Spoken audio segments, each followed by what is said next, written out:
नमस्कार, मैं हूं आपके साथ अंकिता दुबे। नए साल का आगाज हो रहा है और ऐसे में नया साल कैसा रहने वाला है 2025 की अगर बात करें तो तमाम तरह की आपदाएं, तमाम तरह की एप्रीहेंशंस, कुछ अच्छी खबरें, कुछ बुरी खबरें। लेकिन 2026 कैसा रहेगा? 2026 कैसा रहेगा? बिना समय गंवाए हमारे साथ एक गेस्ट जुड़ रहे हैं, उनका हम रुख कर लेंगे। रुपेंद्र वर्मा जी ज्योतिष विशारद हैं, फाउंडर ऑफ एस्ट्रो और पुणे। बहुत बहुत स्वागत है सर आपका। और सबसे पहले बिना समय गंवाए हम आपसे ये जानना चाह रहे हैं कि 2026 हिंदुस्तान के लिए कैसा रहने वाला है? नमस्कार जी। सबसे पहले तो आपके दर्शकों को नए साल की हार्दिक शुभकामनाएं। और जी सबसे पहली बात यह है कि हमें समझने की जरूरत है कि 2026 हमारे लिए कैसा रहेगा, हमारे देश के लिए कैसा रहेगा। तो हमें ग्रह स्थिति को भी थोड़ा समझना चाहिए। जैसे आपने शुरुआत ही करी कि 2025 काफी बदलाव का समय था, तो अभी कैसा है कि जो मेन स्लो मोशन जो प्लैनेट्स होते हैं, शनि अभी भी मीन राशि में ही है, जलीय राशि में है, तो अपना प्रभाव वैसा ही दिखाएगा जैसे 2025 में था। लेकिन सबसे बड़ी बात है कि 2026 में जीव कारक बृहस्पति, जिसको 70% अच्छे कारक, अच्छे चीजों का कारक माना जाता है, अच्छे अवसर जो आते हैं, वो 3 बार राशि परिवर्तन है। बहुत लोगों से आपने सुना होगा अभी कि वो अतिचारी है। तो पहले तो वो जनवरी से लेकर लगभग मई तक वो मिथुन राशि में रहेंगे, फिर जून से लेकर अक्टूबर तक वो कर्क राशि में रहेंगे, और फिर नवंबर दिसंबर में वो सिंह राशि में जाएंगे। और सारा कहानी जुपिटर का है। 2026 जुपिटर के जो राशि परिवर्तन है उसके ऊपर ही जुड़ा हुआ है। तो इसको समझने के लिए इसको इंडिया मैप पे लगाते हैं। हम मुंडन एस्ट्रोलॉजी की बात करते हैं कि इंडिया में कैसा होगा। तो पहला जो 5 महीना है इंडिया के मैप में द्वितीय भाव से बृहस्पति का गोचर होगा। तो डेफिनेटली फर्स्ट 5 मंथ जो है वो बहुत अच्छा रहेगा आर्थिक स्थिति के जी। बिल्कुल। और रही बात बाकी चीजों के लिए, तो केतु जो है पूरा साल नवंबर तक चतुर्थ भाव से गोचर करेगा। और चतुर्थ भाव होता है किसी भी देश की आम जनता, पब्लिक या अपोजिशन पार्टी। तो केतु वहां पे होने की वजह से इस साल भी प्रोटेस्ट होंगे, और पहले से ज्यादा प्रोटेस्ट होंगे। ठीक है, एक ही करके बात कर लेते हैं रुपेंद्र जी। हम अगर हम पॉलिटिक्स के लिहाज से सबसे पहले जाना चाहें तो पॉलिटिकल सिनेरियो हिंदुस्तान में आपको कैसा दिखाई दे रहा है? क्या बदलाव आपको दिखाई दे रहे हैं या सिचुएशन ऐसी ही रहेगी? क्या दिख रहा है? देखिए, पॉलिटिकल सिनेरियो के हिसाब से अगर देखते हो तो पॉलिटिकल सिनेरियो के हिसाब से हम लोग 10वें घर को, जो रूलिंग पार्टी है, उसके लिए देखते हैं। और 10वां घर में अभी राहु का गोचर है, जो अभी नवंबर तक चलेगा। तो राहु का गोचर होने की वजह से तो with in the ruling party के अंदर रिस्ट्रक्चरिंग होने वाला है। जैसे अभी आपने देखा कि बीजेपी के जो अध्यक्ष चेंज हुए हैं, और उसके अलावा बहुत सारे इंटरनल चेंजेस होने वाले हैं इस साल। तो ये ईयर जो है, मैं ये नहीं बोलता विकास का ईयर है, लेकिन मैं बोलता हूँ ये जो 2027-28 में जो विकास आने वाला है उसका रिस्ट्रक्चर का साल है ये। तो बहुत सारे इंटरनल बदलाव होंगे, शीर्ष नेतृत्व तक के बदलाव भी इस साल। लेकिन ये जब हम पॉलिटिकल सिनेरियो की बात करते हैं, आमतौर पर ऐसा क्यों होता है कि लोग बीजेपी की ही बात करते हैं? क्या हमें किसी तरह का चेंजेस हमें कांग्रेस पार्टी में देखने को मिल सकता है या किसी और अन्य पार्टी में स्ट्रक्चरल चेंजेस देखने को मिल सकते हैं? बिल्कुल बिल्कुल देख सकता है, क्योंकि उनके लिए तो आत्ममंथन का समय है। केतु जब भी जिस घर में आता है, केतु आत्मविश्लेषण कराता है। तो मैं ये नहीं बोलूंगा कि उनके लिए ये साल विकास का है या वो बहुत अच्छी तरीके से अपने को रिफॉर्म कर पाएंगे और इस साल कुछ बहुत बड़ा चमत्कार हो जाएगा कि केंद्र में कुछ इतना परिवर्तन हो जाए कि विपक्ष का सरकार आएगा, ऐसा कुछ दिखता नहीं है। हाँ, केतु की वजह से विपक्ष में एक आत्म मंथन जरूर होगा और रिफॉर्म होंगे, और अगले साल या इस साल के आखिरी में नवंबर दिसंबर में वो पूरी ताकत के साथ आपको उनको देखने को मिल जाएगा। लेकिन अक्टूबर तक ये उनके आत्मविश्लेषण का ही समय है। वहां पे बहुत बड़ा ऐसा परिवर्तन नहीं दिखता है कि वो चैलेंज करने वाले हैं रूलिंग पार्टी। यानी कि स्थिति जस की तस रहने वाली है। लेकिन इलेक्शंस का क्या हाल रहेगा? आपके साल तो बड़े सारे इलेक्शंस भी हैं। वेस्ट बंगाल का क्या हाल रहने वाला ममता बनर्जी का? जैसा चल रहा है वैसा ही चलेगा। इस साल भी इलेक्शंस में ऐसा सिर्फ एक ही इलेक्शन है जो रोमांचक होगा, जो है बंगाल का इलेक्शंस। कांटे की टक्कर होने वाली है, तो वही एक रोमांचक होगा जहां पे फिर से दीदी को अपना दम दिखाना पड़ेगा और रूलिंग पार्टी हर हाल पे चाहेगा कि हम जीते। तो वो एक टक्कर का बहुत ही नेक टू नेक कंपटीशन वहां पे होने वाला है। लेकिन बात वहां पे इलेक्शन का नहीं है, बात इलेक्शन के पहले जो वहां पे कम्युनल राइट्स हो सकते हैं, बहुत सारी चीजें हो सकती हैं, वो चिंता का विषय है। क्योंकि इस साल नॉर्थ ईस्ट में, पहले भी आपने देखा है कि पहले भी वहां पे नॉर्थ ईस्ट में काफी सारे प्रॉब्लम्स हैं, हमने देखे हुए हैं। और इस साल भी नॉर्थ ईस्टर्न साइड जो है वो तकलीफ वाला एरिया। बंगाल में आप कह रहे हैं कम्युनल राइट्स हो सकते हैं? बिल्कुल होंगे। तो ये तो रही हिंदुस्तान की पॉलिटिक्स की बात, लेकिन अगर हम हिंदुस्तान के अपने पड़ोसी देश, क्योंकि आप जब नॉर्थ ईस्ट पहुंचे तो जाहिर है बांग्लादेश का जिक्र करना भी बहुत जरूरी है, पड़ोसी देशों के साथ हिंदुस्तान के कैसे रिश्ते रहेंगे 2026 में? देखिए, नेबरिंग कंट्री के लिए अगर आप देखोगे तो नेबरिंग कंट्री को हम तीसरे घर से देखते हैं। और आज फॉर्चुनेटली इतना अच्छा दिन है, जब सूर्योदय हुआ था उस समय चंद्रमा उच्च का होकर लग्न में बैठा था। तो 2026 में हमारे पड़ोसी देश हम पे हावी नहीं हो सकता है। हम कहीं ना कहीं उस मजबूत स्थिति में रहेंगे कि हम नेगोशिएशन कर सके या ईंट का जवाब पत्थर से दे सके। तो नेबरिंग कंट्री के लिए ये साल बहुत समस्या वाला नहीं है। थोड़ी बहुत चीजें प्रॉब्लम होने वाली है, उसका प्रॉपर जवाब भी दिया जाएगा, लेकिन वो बहुत चिंता का विषय नहीं है। पाकिस्तान के साथ? पाकिस्तान के साथ हम नेगोशिएशन की स्थिति में आ सकते हैं इस साल। मतलब अगर कुछ किया उनने तो एक बातचीत चालू होने के चांसेस हैं वहां पे। ये अच्छा साल है हमारे भारत के लिए कि अपने पड़ोसी मुल्कों से एक संवाद कायम करें। ये बहुत बढ़िया साल है। और पड़ोसी मुल्कों के अलावा अगर हम पूरे इंटरनेशनल फोरम की बात करें तो हिंदुस्तान की क्या स्टैंडिंग आपको दिखाई देती है? हिंदुस्तान की स्टैंडिंग वही है कि हिंदुस्तान अभी झुकने वालों में से नहीं है। वो अपनी हक की बात करेगा और विन विन सिचुएशन वाली बात करेगा, चाहे वो किसी भी कंट्री के लिए हो। इवन दो जो अभी ये जो समीकरण बन रहे हैं कि 11वां घर में शनि है और तीसरा घर का मून लग्न में आके बैठा हुआ है, ये कंडीशन बहुत अच्छी। थोड़ी सी प्रॉब्लम जो है ना रूलिंग, जैसे ये मैंने आपको बताया कि बृहस्पति 3 बार राशि परिवर्तन करेंगे, तो जून से लेकर जो अक्टूबर है उस समय थोड़ा ध्यान देने की जरूरत है। वो समय पाकिस्तान से फिर से गोलाबारी या किसी भी प्रकार का जो उकसावे की कार्रवाई आदत है कि जो घटनाएं करने का इंडिया में, वो फिर से हो सकता है और उसका जवाब दिया जाएगा। लेकिन वो भी ऐसा नहीं रहेगा कि हमें बहुत नुकसान वाली बात है, उसको प्रॉपर जवाब दिया जाएगा।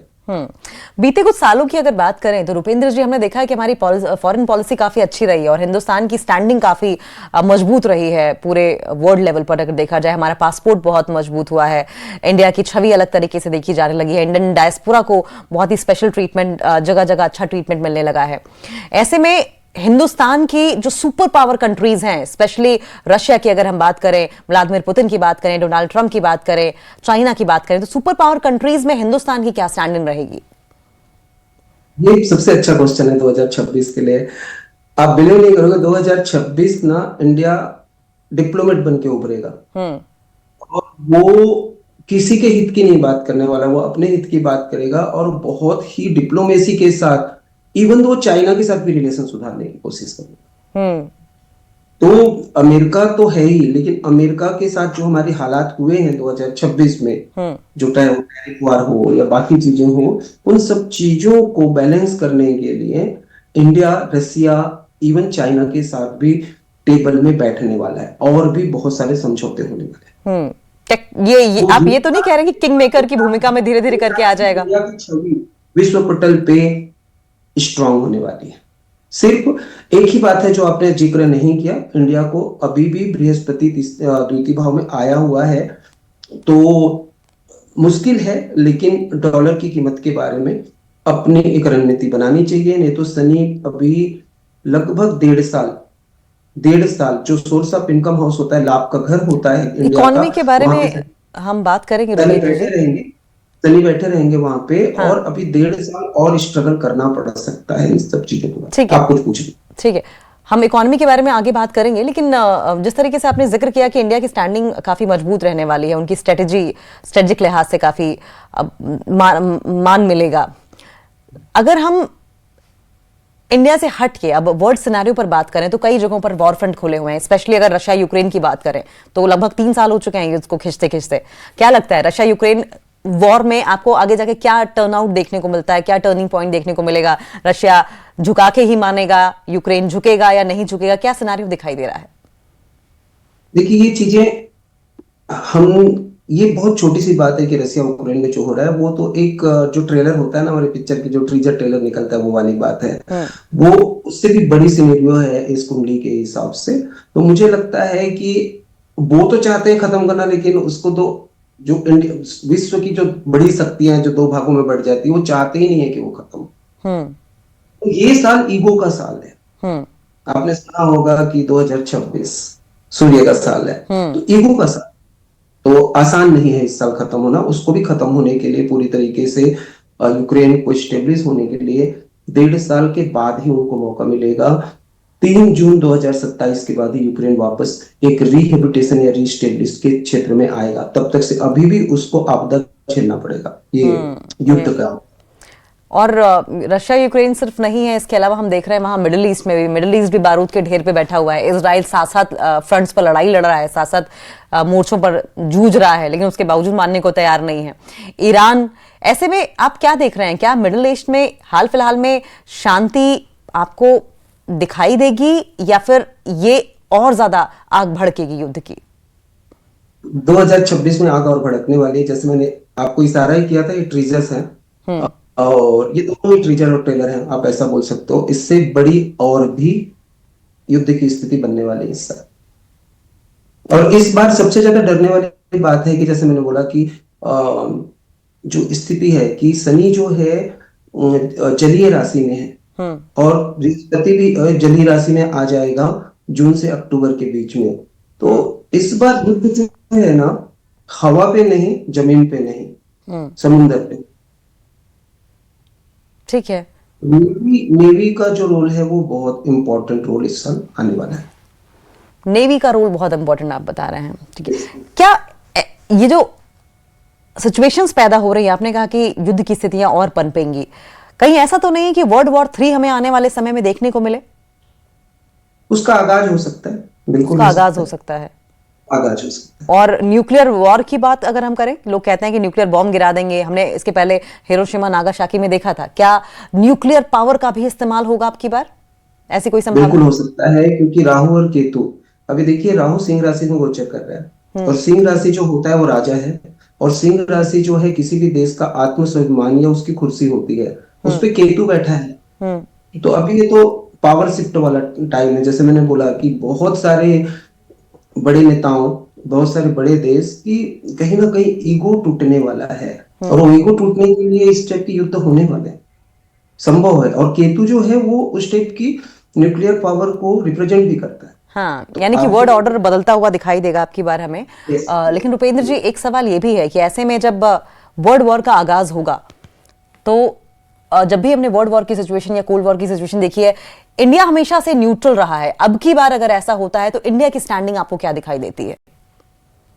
इंडिया यहाँ पे ना मेजर रोल प्ले कर सकता है इस बार शांति के लिए, काफी अच्छा रोल, क्योंकि उसकी स्टैंडिंग बहुत अच्छी रहेगी 2026 में। जो इंडिया का जो चार्ट है, जो हम वृषभ राशि का चार्ट बनाते हैं 1947 की रात को 12 बजे का, तो उस हिसाब से उस चार्ट में इंडिया की स्टैंडिंग बहुत अच्छी रहेगी शांति के लिए। सिर्फ इंडिया में इंडिया के चार्ट में एक ही प्रॉब्लम है। इंडिया के चार्ट में अष्टम भाव में मंगल, बुध, सूर्य और शुक्र बैठे हैं। और अष्टम भाव जो है सडन इंसिडेंट्स के होते हैं, सडन चेंजेस के होते हैं। तो इंडिया में भी इस बार बहुत सारे आकस्मिक मतलब सरप्राइज देखने को मिलेंगे। तो इस year is a full of surprise. बहुत सारे ऊपर, अगर हम बहुत सरप्राइजेस सारे की बात करें तो ये किस तरह के सरप्राइजेस होंगे? क्या नेचुरल डिजास्टर्स के लिहाज से होंगे या अटैक्स के लिहाज से होंगे? जो बहुत सारे, जैसे कि कुछ सालों के पहले जैसे कुछ धार्मिक लोगों के ऊपर, शीर्ष धार्मिक लोगों के ऊपर एलिगेशंस लगे, उनको जेल हुई। इसी प्रकार इस साल भी कोई बड़ा धार्मिक नेता का चेहरा, जो बोलते हैं कि हाँ उनका चरित्र सामने आने वाला है और जेल जाने वाले हैं। साथ ही साथ इस साल इंडिया में, क्योंकि धनु राशि पे है, धनु राशि धर्म की राशि होती है, तो एक जो लोगों को जो मैनिपुलेशन किया जाता रहा है किसी भी क्षेत्रों के द्वारा, चाहे वो रूलिंग पार्टी हो, अपोजिशन पार्टी हो, इस्लामिक हो, हिंदुइज्म हो, जो भी हो, लेकिन लोग अब समझने लगेंगे। 2026 में लोग इन सब चीजों से ऊपर उठ के खुद से सोचना चालू करेंगे और खुद की राय रखेंगे। तो इस साल पब्लिक ज्यादा ओकल होने वाली है, ठीक है, अपनी बात खुल के रखने वाली ठीक है। है। शेयर मार्केट की अगर बात करें, इकोनॉमी की बात करें, तो इंडिया का क्या स्टैंड रहने वाला है? पिछली बार हमने देखा था कि लार्जेस्ट 4th नंबर पर पहुंच गए थे और ऐसा लग रहा। इस बार भी वही हालत होने वाली है, क्योंकि जब तक से बृहस्पति मिथुन राशि में रहेगा शेयर मार्केट बढ़ेगा। जब भी बृहस्पति फिर से कर्क राशि में आएगा, फिर से शिफ्ट होगा, फिर से प्रॉब्लम में आएगा, फिर से बढ़ेगा। तो 3 बार चीजें बढ़ रही, 3 बार बृहस्पति चेंज हो रहा है। तो फर्स्ट 5 मंथ गुड, फिर 4-5 महीने में प्रॉब्लम है, लास्ट के 2-3 महीने अच्छे हैं। कोई तो रे ऑफ अभी होप, कोई पॉजिटिव साइन इंडिया के लिए? इंडिया के लिए पॉजिटिव साइन यही है कि इंडिया में इस साल जो होगा, जो रिस्ट्रक्चरिंग होने वाला है, उस, क्योंकि अष्टम भाव कैसा होता है? अष्टम भाव ट्रांसफॉर्मेशन का भाव होता है। तो ये साल को अगर आप मुझे बोलोगे एक शब्द में, इस साल को बोलो इंडिया के लिए, तो this is year of transformation. तो इस ईयर ऑफ साल बहुत सारी ट्रांसफॉर्मेशन। ऐसी चीजें होंगी तो जो 2027 में हमें क्लियर विजन के साथ हम आगे बढ़ सकते हैं इन टर्म्स ऑफ पॉलिटिक्स, और साथ के साथ बाकी जो चीजें हैं उसके लिए भी। और इस बार जैसे अष्टम भाव है ना, बहुत सारे सडन पॉलिसीज बनेंगे, जो पॉलिसीज डिस्कस नहीं है, कुछ नहीं है, सडन पॉलिसीज बनेंगे। ऐसे बहुत सारी चीजें होने वाली। एक कोई छोटा सा संदेश अगर आप हमारे दर्शकों को देना चाहें 2026 को लेकर, तो क्या देंगे? 2026 मैं भारतवासियों के लिए देना चाहता हूं, क्योंकि भारत में हमारा अष्टम भाव अध्यात्म का होता है, अष्टम भाव रिसर्च का होता है। तो लोगों में जो ट्रू स्पिरिचुअलिटी है, जो अध्यात्म है, चाहे वो किसी भी रिलीजन का हो, उस पे जाएं और इन सब चीजों से बचें। जो अभी जो जिन चीजों की वजह से कम्युनल राइट हो सकते हैं, जिन सब चीजों की वजह से आपस में दुराव पैदा हो सकता है इंसान का, इंसान उन चीज से बचना चाहिए। ये एक साल है जो लोगों को मौका देगा कि लोग जो प्रोपोगंडा, चाहे वो मैसेजेस हो, चाहे मूवीज हो, उन सब चीजों से बाहर निकल के अपने अपने धर्मों के ट्रू एसेंस के बारे में जानने की कोशिश करें। ये साल बहुत अच्छा होगा। यानी कि स्पिरिचुअलिटी एम्ब्रेस करेगा ये साल, अब की बार लोगों का धर्म के प्रति रुझान बढ़ेगा। डेफिनेटली करेगा ट्रू स्पिरिचुअलिटी। अभी धर्म के बदले, जो आडंबर के बदले या कर्मकांड के बदले, 2026 में अध्यात्म बढ़ेगा।